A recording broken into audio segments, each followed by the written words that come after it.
Bienvenidas y bienvenidos a un nuevo episodio de Criar en Pareja con Paula. Hoy vamos a estar hablando de una sintomatología que afecta a muchas mujeres en posparto, pero que está infradiagnosticado, que se detecta muy poco y que a veces no se acaban de determinar cuáles son los síntomas. Estamos hablando de la ansiedad posparto. Bienvenida y bienvenido al podcast de Criar en Pareja con Paula. Un espacio en el que hablamos de maternidad, paternidad y de cómo cultivar el vínculo de pareja a la vez que criamos desde el amor y el respeto a nuestros hijos e hijas. Aquí te comparto herramientas y reflexiones sobre estos temas que me apasionan. Yo soy Paula, psicóloga perinatal, formada en crianza respetuosa y terapeuta de parejas especializada en sexología. Deseo que este espacio contribuya a que vuestro vínculo se afiance teniendo en cuenta las necesidades actuales de vuestra familia. ¿Me acompañas? La ansiedad posparto a día de hoy ni siquiera se reconoce en las guías, en los manuales diagnósticos psiquiátricos. Por lo tanto, se diagnostica muy poco. Pero sabemos que la sintomatología se asemeja a las diferentes tipologías de ansiedad que existen en población generalizada, con la especificidad de aquellos factores que ocurren en el momento del posparto. Las mujeres que sufren ansiedad posparto suelen tener mucha preocupación. Esto coexiste con la depresión y por eso decimos que se diagnostica muy poco, porque no hay los manuales no lo acaban de reconocer y además es muy fácil que haya sintomatología depresiva y sintomatología ansiosa. Aunque, como hemos comentado, la clasificación no es oficial porque no hay ningún manual que lo recoja como tal, me gustaría hablar de los 4 tipos de ansiedad que son más frecuentes en esta etapa. El primero sería la ansiedad generalizada y esta se caracteriza por aquellas madres que están constantemente preocupadas, que tienen mucho miedo, tanto por su rol como madres como por la salud y el bienestar de sus bebés. Son preocupaciones que llevan a aquella mamá a hacer consultas recurrentes a las visitas médicas, que tienen muchas dudas y que necesitan buscar la aprobación constante de personas de su alrededor para darse cuenta si lo están haciendo bien, si dudan por todo, si lo que están decidiendo es lo adecuado o no. Y esto genera mucho malestar. Además, suele ser frecuente que aparezca lo que se llaman las fobias de impulsión.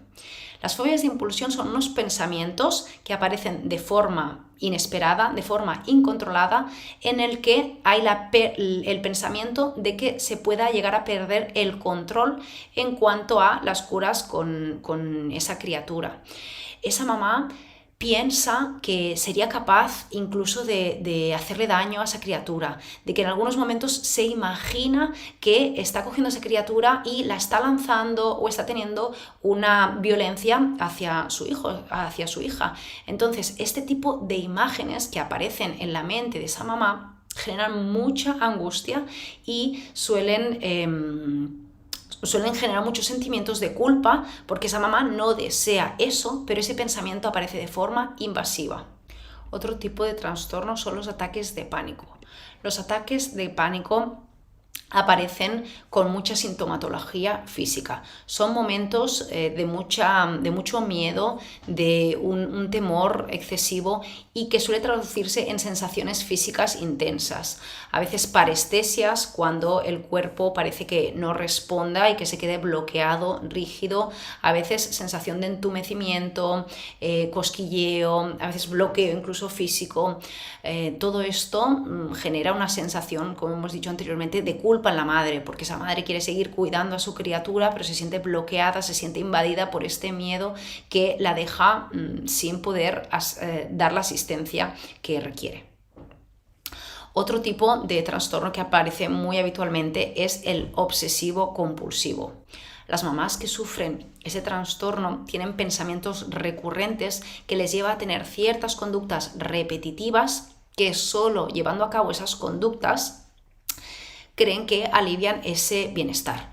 Por ejemplo, en los casos de trastorno obsesivo por contaminación, la madre puede tener el pensamiento de que la ropa que lleve a su hija o su hijo está contaminada, es decir, le va a causar alguna enfermedad, y tiene ese pensamiento de mi hija se va a enfermar, mi hija se va a enfermar, mi hija se va a enfermar, y solo cambiándole la ropa y volviendo a empezar de cero la higiene, etcétera, se alivia. Pero es un alivio corto en el tiempo, en el que enseguida aparece otra vez ese pensamiento, le he vuelto a cambiar la ropa, uy, pero ha tocado un momento el suelo, pues mi hija se va a enfermar, y ese, por evitar el pensamiento de mi hija se va a enfermar, lleva a unas conductas muy repetitivas que le acaban condicionando su vida, porque no, la mente la está dominando a ella. Y por último, el trastorno de estrés postraumático.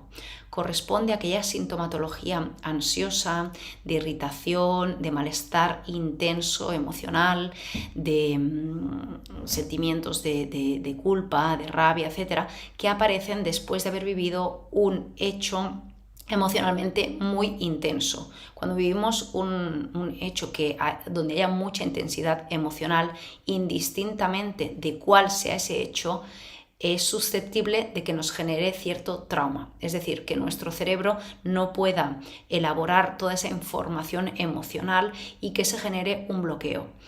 El momento en el que vivimos todas las madres, después o sea, el momento de convertirnos en madres, es el parto. La experiencia del parto es una experiencia intensamente emocional y estamos en un momento muy vulnerables. Aún la violencia obstétrica es una realidad, y el hecho de haber vivido violencia obstétrica o el hecho de que haya habido situaciones en las que nos hayamos sentido como madres infantilizadas, no respetadas, etcétera, promueve de que se pueda generar este trastorno por estrés postraumático. No necesariamente tiene que haber una vivencia de violencia para que se pueda generar un trastorno de estrés postraumático, porque a veces tiene que ver más bien con cómo nuestro cuerpo, cómo nuestro cerebro ha podido integrar toda aquella información intensa a nivel emocional. Pero cuando ocurre que, por ejemplo, aparecen muchas pesadillas, muchos flashbacks, es decir, que nos aparecen imágenes de forma recurrente que nos conectan con aquel recuerdo, incluso a veces que no haya una historia continuada, sino que nos conecta de repente alguna imagen, algún sonido, algo que nos conecte con mucho malestar relacionado con alguna experiencia muy intensa emocionalmente, probablemente estemos hablando de este tipo de trastorno. El vídeo sobre el trastorno por ansiedad pretende ser informativo, nunca para que una mujer se haga un autodiagnóstico, porque cada uno de estos trastornos tiene sus propios criterios y siempre, o en la gran mayoría de casos, este malestar tiene que ser un malestar clínicamente significativo, es decir, tiene que haber una afectación a áreas de la vida de esa persona. Tienen que sentir que hay un deterioro de alguna de sus funciones o de alguna de sus áreas, como la familiar, la laboral, etcétera. Siempre que a alguien le resuene esta información, es importante pues, consultar a una psicóloga o a un psicólogo perinatal que pueda realmente establecer un diagnóstico, por lo tanto un tratamiento adecuado. Desde Criar en Pareja, mi misión es acompañar a mamás y a familias a transitar la maternidad de la mejor manera posible. Entonces, si estás detectando que algo de esto te resuena, es importante que pidas ayuda. Si te has sentido identificada con algo de esto que hemos hablado, o alguien de tu entorno sospechas de que identificas alguno de estos síntomas, quizás te preguntes cuáles son las causas de este tipo de trastorno. La verdad es que hay múltiples variables que juegan para que esto se desarrolle o no.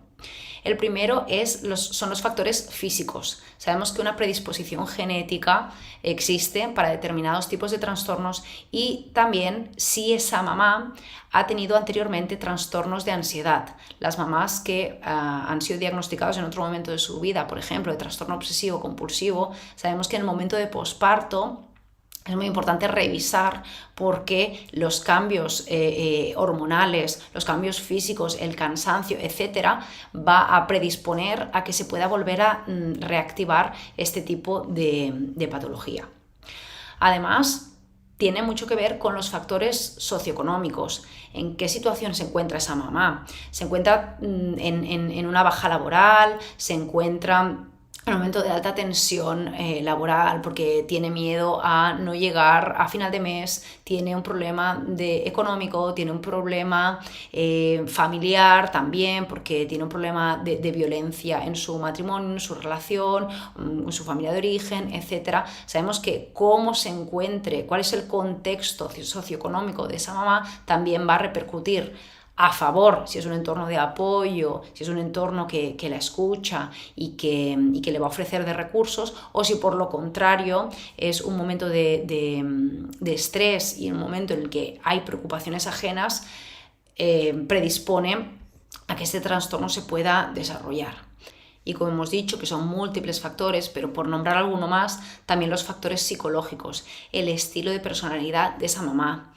Las mamás que tienen tendencia a la rigidez, que son más perfeccionistas, que intentan hacer las cosas perfecto y hacer las cosas bien, en este momento de la maternidad, de tantos cambios, de tantas cosas improvisadas y tantas necesidades a la vez, es fácil que tenga sensación de pérdida de control y que haya más tendencia a la ansiedad y a algún tipo de trastornos como estos que hemos ido nombrando.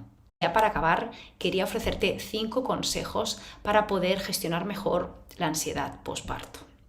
La primera, que ya la hemos ido diciendo y he insistido, porque en casos así es importante pedir ayuda, tanto a nivel profesional como a nivel de tribu. Sabemos que para sostener a una criatura, dice un proverbio africano, se necesita toda una tribu. Por lo tanto, reunirte con otras mamás, buscar sostén emocional en personas cercanas, familiares, gente con la que te hayas sentido apoyada, es absolutamente necesario en estos casos. El segundo sería practicar el autocuidado.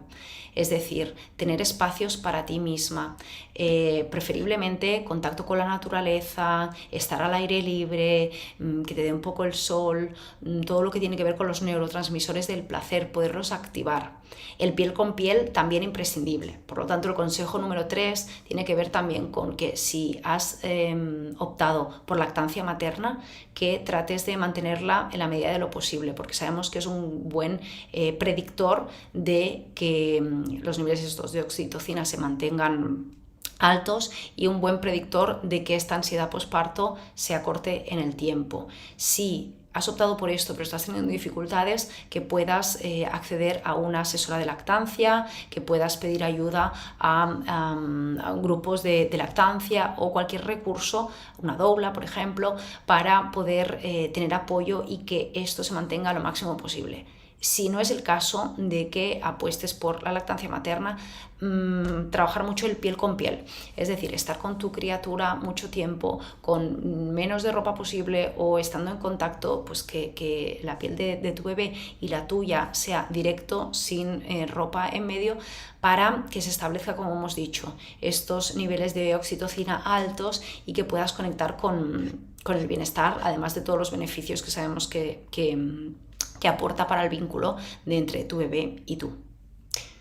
Relacionado con esto, otra cosa que puedes hacer es cuidar tu actividad física. Todo lo que sea moverte, generar endorfinas, adrenalina, todo lo que nos provoca el deporte en menor o mayor intensidad, es decir, adecuándolo a tu estilo de vida, a la intensidad de deporte que tú hacías previamente a esta situación y a tus gustos e intereses. Pero mantener el cuerpo activo sabemos que te va a beneficiar. Y por último, trabajar la comunicación, poderte expresar todos aquellos miedos, todos aquellos pensamientos que aparecen en tu mente. Quizás sientas que eres la única que lo vive y no es así. A la gran mayoría de mamás nos preocupan los mismos temas y poder compartir, poder hablar de esto, poderle poner nombre, sin duda te va a beneficiar. Deseo que este vídeo haya podido contribuir a que la salud mental de las madres sea más visibilizada y que podamos establecer estrategias para cuidarnos. Nos vemos en el siguiente episodio.